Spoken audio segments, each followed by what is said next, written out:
ये ये ये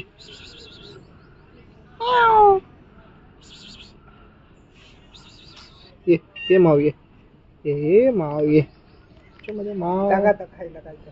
खायला कुठून आणू भाई? मग काय बाई बोलवतो काय नुसतं. मग काय तर नुसतं बोलवूनही करतो बाई. अरे रूम वर आहे भाई कॅट फूड. आणि मी त्यानं खिशात टाकून थोडं. मातीत लोळून आले ते. मातीत लोळल्या म्याव. अरे चांगली म्याव एकदम.